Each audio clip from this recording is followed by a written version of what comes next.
నమస్తే రమ్మగారు. నమస్తే జయ. రమ్మగారు, పెళ్లి చేసుకునే యువతి యువకులు ఎవరినైనా అడిగినప్పుడు మీకు ఎలాంటి భర్త కావాలి, సాధారణంగా మనము ఇంటర్వ్యూస్లో కూడా చూస్తుంటాం. నీకు ఎలాంటి భర్త కావాలి అని అమ్మాయిని అడిగినా, లేకపోతే నీకు ఎలాంటి భార్య కావాలని అబ్బాయిని అడిగినా, చాలా అందంగా ఉండాలి, నన్ను ఎప్పుడు సంతోషంగా ఉండేలాగా చూసుకోవాలి, దీంతో పాటుగా నన్ను అర్థం చేసుకోవాలి. రెండు వైపులా అదే సమాధానం వస్తుంది. నేను అనుకుంటాను, ఒక్కొక్కసారి చేసుకుంటే కదా తెలిసేది అందం. పోనీ చూస్తాం, నవ్వించటం అనేది సరే, ఏదో మాటల్లో ముందుగానే ఉన్నా కొంచెం ఇవాళ రేపు నవ్విస్తూ ఉండాలి, ఎప్పుడు నవ్విస్తూ ఉండాలి. ఏమిటో నన్ను అర్థం చేసుకోవాలి, నవ్విస్తుండాలి, వాడు జోకర్ అయి ఉండాలి. అంటే కోపం రాకూడదని బహుశా అర్థం, కానీ అర్థం చేసేసుకోవాలి. నవ్విస్తుంటే సంతోష పెట్టడం అనే ఎప్పుడు సంతోషం ఉంటుందా రమ్మగారు జీవితంలో? కదా, పగలు రాత్రి కదా. ప్రతి వాళ్ళకి నన్ను అర్థం చేసుకోవాలని ఉంటుంది జయ. ఈ అర్థం ఒకటండి బాబోయ్, నన్ను అర్థం చేసుకోవాలి, నన్ను అర్థం చేసుకోవట్లేదు, నన్ను అర్థం చేసుకోవట్లేదు. అబ్బో భలే విపరీతంగా చెప్తారు. పెద్దవాళ్ళు కూడా చెప్తారు జయ, నన్ను అర్థం చేసుకోడు, నా మనసు అర్థం చేసుకోవట్లేదు, నా మనసు నాకేం కావాలో తెలుసుకోడు. నువ్వు తెలుసుకుంటున్నావా? పోనీ అది కదా, నన్ను అర్థం చేసుకునే మొగుడు కావాలి కాదు, మన ఇద్దరం ఒకళ్ళనొకళ్ళు అర్థం చేసుకుందాం. నేను కూడా అర్థం చేసుకోవడానికి ప్రయత్నం చేస్తా. మాటే లేదండి, అది ఉండదు అసలు. మనుషులకి సహజంగా అది ఉండదు జయ. అందులో నువ్వు నేను కూడా మినహాయింపు కాదు జయ. అవునండి. కొత్తల్లో మరీ చాలామంది ఆడపిల్లలకి, చాలామంది మగపిల్లలకి కూడా ఆ వైఫ్ రాగానే వాళ్ళ అమ్మలాగానో అక్కయ్యలాగానో మేనతలాగానో అన్నీ చేసేయాలి, సమస్తం వచ్చేయాలి, చాలా చక్కగా ఉండాలి. తను కన్నా అర్పితే తెలిసేసుకోవాలి, ఎందుకు అర్పారు, తను ఏదనుకుంటున్నాడో అది చేసేసేయాలి. మనసులో అనుకున్నది కూడాను. వాళ్ళ అమ్మ వాళ్ళ నాన్నని ఎలా సర్దుకుంటుందో నాన్నతో అలా సర్దేసుకోవాలి. వాళ్ళ అమ్మ ఎలా తనకన్నీ చూసేస్తోందో ఆ అమ్మాయి అన్నీ చూసేసుకోవాలి. అది అమ్మ ఏ రోజు నుంచి మొదలు పెట్టింది, ఎన్ని రోజులు అమ్మకు పట్టింది లేదు, ఆ కథ వద్దు. అక్కడి నుంచి ఆడపిల్లలకి తన నాన్నలాగా తను ఏదంటే అది మొగుడు చేసేయాలని ఉంటుంది. క్షణాల మీద నాన్నలాగానే స్ట్రాంగ్గా ఉండాలి, నాన్నలాగానే అదేదో ఉండాలి. కానీ నాన్న మొగుడులాగా ఎలా ఉన్నాడు అమ్మతో అనేది చచ్చిన ఆలోచించరు. అవునండి. నాన్న మనకి నాన్న, భర్త కాదు. అమ్మకి కదా భర్త, అమ్మకి భర్త కదా. అమ్మ ఆయన ఏం తంటాలు పడ్డారో ఎన్నేళ్ళు. నువ్వు అడిగింది నిన్ను క్వీన్ లాగానో ప్రిన్సెస్ లాగానో మీ నాన్న చూస్తున్నాడంటే దానికి ముందు ఆయన భర్తగా ఉన్నంతకాలం ఆయన ఎలా ఉన్నాడు? తండ్రి అయ్యాక, తండ్రిగా ఉండటం వేరు, భర్తగా ఉండటం వేరు కదా. అవును కదా. ఈ భర్తల్లో నాన్నల్ని వెతుకుతారు ఆడపిల్లలు, భార్యల్లో అమ్మల్ని కోసం వెతుకుతూ ఉంటారు మగపిల్లలు. కష్టం కదా. రెండోది, వాళ్ళ మీద గుత్తాధిపత్యం తమకే కావాలనుకుంటారు. అదొక పెద్ద సమస్య జయ. ఇలా ఉండదు. తండ్రులు కూడా తల్లులు కూడా ఎలా తెలుసుకోవాలంటే, ఈ పిల్లల్ని ఇండిపెండెంట్గా ఉంచట్ల. ఇప్పుడు మన పరిస్థితి ఏంటంటే, ఇది వరకు నా జయ నాన్నలతో అంత చనువులు ఉండేవి కాదు, నాన్నలతో స్నేహాలు కూడా తక్కువే. నేను కూడా నీకు చెప్పలా, మా నాన్నతో నాకంత చనువు లేదు అని ఆపేక్ష ఉంటుంది, చూస్తారు. కానీ ఎంతసేపు నెత్తి మీదే కూర్చోబెట్టుకుని నీకేం కావాలి నీకేం కావాలని అడిగి చేసేసి, ఇప్పుడు పిల్లలు లేరు, ఒక్క పిల్ల, అదే యువరాణి వాళ్ళ జీవితానికి. అవును. ఈ సాగించేసేటప్పుడు రేపు ఆశాభంగాన్ని బిడ్డ తట్టుకోలేదు అనే ఊహించరు నాన్నలు అస్సలు. ఆ పిల్ల ఏది కావాలంటే అది, ఏది చేస్తానంటే అది, ఏది చెందుతానంటే అది, అన్నీ చేసి పెళ్ళిళ్ళ దగ్గరికి వచ్చేసరికి మా ఇష్టం అంటారు, అదో గోల. తల్లులు కూడా కొడుకుల్ని నెత్తికెక్కిచ్చేసుకుంటారు జయ. అన్నీ కలిపి చేతికి అందించడం, వాడి షూలేస్ దగ్గర నుంచి ముడేయటం, వాడి సామాన్లు వీళ్ళే సర్దటం, సమస్తము చూసుకోవటం. వాళ్ళు ఈ చెయ్యి మారాక అక్కడి నుంచి నాకు అదే కావాలని సేమ్ ఎక్స్పెక్టేషన్స్ లో ఉంటారు. ఇప్పుడు చేతలు ఇవి పక్కకు పెడదాం, ఎక్స్పెక్టేషన్సే మనం మాట్లాడేది. అవునండి.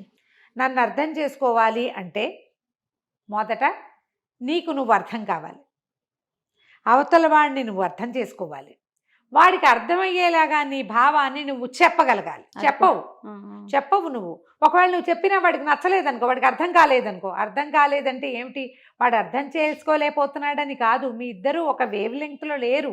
నీ ఐడియాలజీ వేరు, అతని ఐడియాలజీ వేరు. ఇలా ఇద్దరు వేరు వేరు ఐడియాలజీ ఉన్న వాళ్ళని కలపటమే పెళ్ళి అంటారమ్మా. అర్థం చేసుకుని ఒకేలా పనిచేయటానికి మీరు ఒక ప్రాజెక్ట్లో లేరు. ప్రాజెక్ట్స్ కాదు కదా. అంతే కదా రమ్మగారు. ప్రాజెక్టులలో టైలర్లు కొన్ని రకాల పనులు చేసేవాళ్ళు, గిట్టింగ్లు చేసేవాళ్ళు. ఒకడొక పని చేస్తే తర్వాత వాడు దాన్ని కంటిన్యూ చేస్తాడు. అవును. ఆ రకమైన సింక్రనైజేషన్ ఉండేది ఎప్పుడు?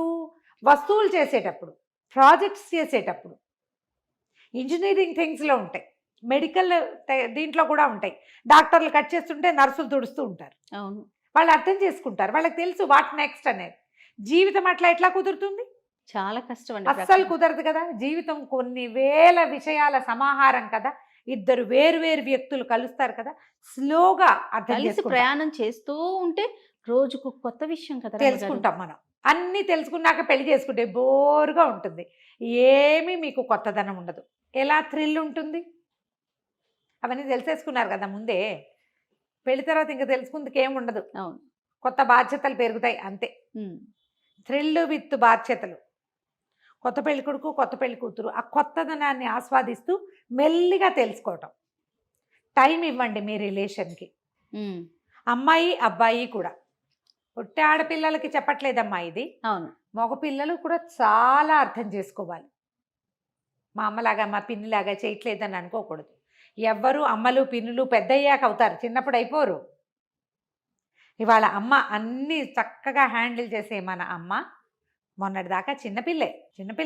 మనం వచ్చాకే కదా అమ్మాయి. మనం వచ్చాక అది కూడా నీ చంటితనంలో ఆవిడ ఎన్ని పదందరాపులు పడి ఉంటుందో నీకు పెద్ద అయ్యాక తెలిసింది. మీ అమ్మ అన్ని సమర్థన టకటకా చేసేస్తుంది. బయట ఎంత తిరిగి వచ్చినా రాగానే అన్నం వండేసి ఆవకాయ కలిపేసి నెయ్యేసి కలిపెట్టేస్తుంది. అవన్నీ ఎప్పుడు పెళ్ళైన కొత్తల్లో కాదు, ఆవిడకి 5-6 ఏళ్ళు అనుభవం వచ్చాక, పిల్లలు పుట్టాక, బరువు బాధ్యత మోయడం వచ్చాక, మోసాక కదా వచ్చేది. అంతే కదా. ఎప్పుడు కూడా పెద్ద పెద్ద గోల్స్ పెట్టద్దు. ఆడపిల్లలకి మగపిల్లలకి కూడా ఇదే సలహా. పెద్ద గోల్స్ పెట్టకూడదు. చిట్టి చందమామ కథ ఒకటి చెప్తా దీనికి, ఈ విషయంలో. ఒక ఎద్దు, 2 ఎడ్లు ఉండేవట ఒక ఆయనకి. ఒక ఎద్దు భలే బలంగా ఉండేది, కానీ అది పొలంలోకి వచ్చి పనిచేసేది కాదు, నిలబడి ఉండేది. మొదట ఆయన దగ్గర ఒక ఎద్దే ఉంటే రెండో దాన్ని కొనుక్కొచ్చాడు. ఈ రెండోది బలమైన ఎద్దు, ఆ ఒకదాన్ని లాగుతుంది అనుకున్నాడు. ఇది వచ్చి పొలంలోకి వచ్చి నిలబడ్డాక చచ్చినా కదలేదు కాదు. చివరికి ఆయనకి విసుగు పుట్టింది. ఈ పొలం పనులన్నీ నేను చేయించలేను, ఇవి గుత్తకిచ్చేస్తాను, ఎడ్లు అమ్మేస్తాను అన్నాడు. ఆయన స్నేహితుడు ఒకసారి వచ్చాడు వీళ్ళింటికి. ఆయన వచ్చి పొలం వచ్చి చూశాడు, ఏమిటి ఎడ్లు ఇలా ఎందుకున్నాయి అని చూసుకున్నాడు. చూశాక నేను కొంటాను దీన్ని అన్నాడు. అనేసరికి ఆ స్నేహితుడు అన్నాడు, అరే మన ఇద్దరం ఫ్రెండ్స్, నువ్వు ఇట్లా తీసుకెళ్ళావనుకో ఇదేం పని చేయదురా, ఇది వచ్చిన నాటి నుంచి ఇక్కడ దాకా నడిచొస్తుంది, చచ్చిన చేలో అడుగు కూడా వేయదు, మొండిది అనేసరికి నువ్వు మళ్ళీ బాధపడతావంటే కాదు నాకు ఎడ్లు ఉండాలని సరదా, బాగుంది కదా అందంగా, ఇద్దరిని రెండింటిని తీసుకెళ్ళి నేను పెట్టుకుంటాను అన్నాడు. తర్వాత ఒక 6 నెలలకి ఈ ఎడ్లమ్మేసిన స్నేహితుడు కొన్న స్నేహితుడి ఇంటికి వెళ్ళాడు.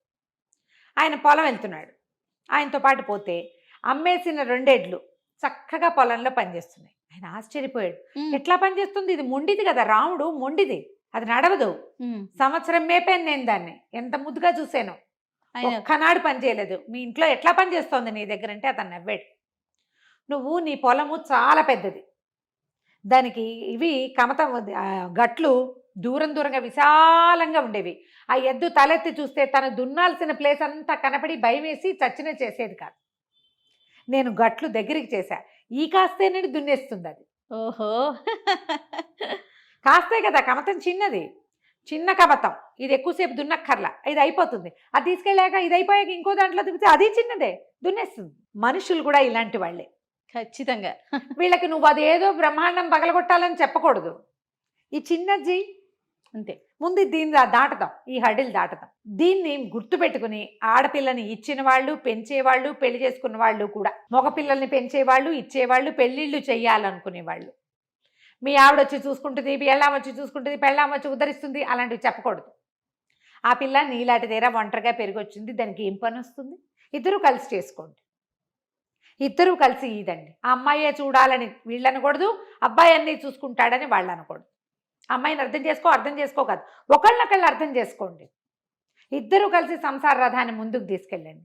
ఇవన్నీ కూడా బేసిక్ ప్లే ఒకటే చెయ్యాలి వీటన్నిటికీ. అంతే రమ్య. ఎక్స్పెక్టేషన్స్, అమ్మాయికి ఏదో కావాలి, వాళ్ళ మాట వినకూడదు, వీళ్ళ మాట వినకూడదు, నా మాటే వినాలి, నన్నే అడగాలి, నేనే చెయ్యాలి, మా ఇంట్లో ఇలా కాదు, మా అమ్మమ్మ అలా చెప్పేది అనకూడదు. మనం ఒక కొత్త ఇంట్లోకి వెళ్ళాం, నువ్వు కాదన్నా వాళ్ళ ఇంటి పేరు తీసుకుంటావు, నీ పిల్లలకి వాళ్ళ ఇంటి పేరే వస్తుంది, నీ పిల్లలకి రాబోయే ఆస్తి స్వస్తి వాళ్ళదే, అలాంటప్పుడు వాళ్ళని నువ్వు అర్థం చేసుకోవాలి. ఒకటి, ఈ అమ్మాయి నీకు పుట్టబోయే పిల్లలకి తల్లి, నీ పుట్టబోయే పిల్లల్ని పెంచాల్సింది ఆ అమ్మాయి. ఆ అమ్మాయిని మగవాడు అర్థం చేసుకోవాలి. ఈ ఐడియాలజీతోటి కనుక పేరెంట్స్ ముందుకెళ్తే, అమ్మాయికి రాదు నేర్పిద్దాం, చెప్పి చేయిద్దాం, కేకలేకుండా చేయించుకుందాం, మనం ఇన్వాల్వ్ అవ్వద్దు, వాళ్ళిద్దరే ఏదో గొడవ పడి సర్దుకుంటారు. చాలా డివోర్స్ కేసుల్లో జయ పేరెంట్సే అసలు ఒక కారణం, ఒక మాట చెప్తుంటారు, వాళ్ళు మా ఆయన అంటే చాలా ఇష్టం అండి, నాకు డివోర్స్ ఇవ్వటం ఇష్టం లేదు, కానీ వాళ్ళ అమ్మ చెల్లెల వల్లే ఇవ్వాల్సి వస్తుంది. ఆ అబ్బాయికి అమ్మాయి అంటే ఇష్టం, కానీ డివోర్స్ తీసుకోక తప్పట్లేదు. వాళ్ళిద్దరికీ ఇష్టమే కలిసి ఉండటం, కానీ ఉండలేకపోతారు పరిస్థితుల వల్ల.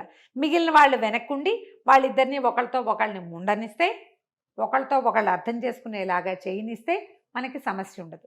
అవును, నన్ను అర్థం చేసుకునేవాడు దొరకాలి అన్న ఆలోచనతో పాటు నేను కూడా అవతల వాడిని అర్థం అవ్వాలి.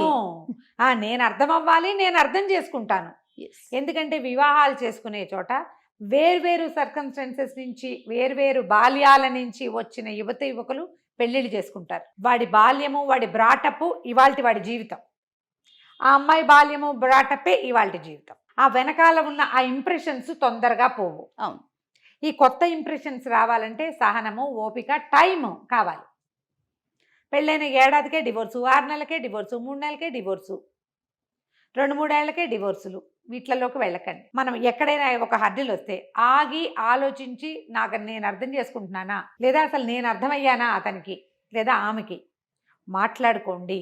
పదే పదే చెప్తాం ఇదే మాట. అవును, మూడో మనిషిని ఎవరినైనా మాట్లాడించుకోండి. మధ్యలో అహంకారాలు వదిలిపెట్టుకుంటే అర్థమవుతాం, మనం అర్థం చేసుకోగలుగుతాం.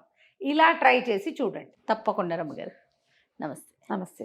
సుమన్ టీవీలో మీ పర్సనల్ అండ్ బిజినెస్ ప్రమోషన్స్ కోసం కింది నెంబర్కి కాంటాక్ట్ చేయండి.